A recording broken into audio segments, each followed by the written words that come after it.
État libre, indépendant et indivisible, le Grand-Duché de Luxembourg est une démocratie parlementaire sous forme de monarchie constitutionnelle. L'ensemble de son système politique repose sur une constitution qui, datant de 1868, a été révisée à de nombreuses reprises au fil des décennies. Cette constitution instaure tout d'abord l'égalité des citoyens devant la loi. Elle les protège également face au pouvoir de l'État en leur garantissant des libertés publiques et des droits fondamentaux, comme la liberté individuelle, la protection de la vie privée, la liberté de culte, le droit d'association, etc. La séparation des pouvoirs de l'État permet aussi de limiter les abus liés à l'exercice de ses missions. Ces fonctions sont au nombre de 3.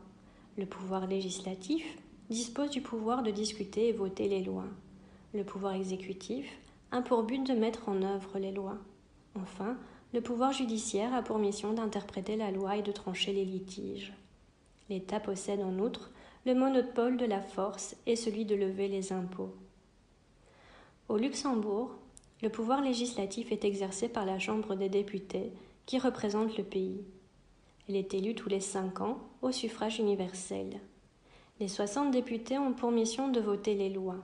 Celles-ci sont d'abord examinées par le Conseil d'État qui analyse si elles sont conformes avec la Constitution, les conventions internationales et les principes généraux du droit.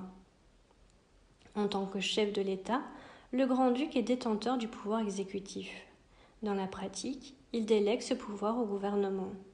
Celui-ci est formé sur base des résultats des élections législatives. Dirigé par le Premier ministre, le gouvernement est chargé de mener la politique du pays. Il doit ainsi préparer les projets de loi, mettre en œuvre les lois adoptées par la Chambre des députés, tout en gérant les affaires courantes de l'État. Indépendant des autres pouvoirs, le pouvoir judiciaire a finalement pour mission de faire respecter la loi à travers ses cours et tribunaux.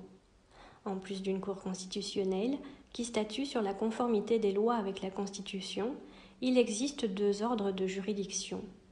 L'ordre judiciaire, qui résout les conflits civils, et l'ordre administratif, qui tranche les recours dirigés contre les administrations de l'État.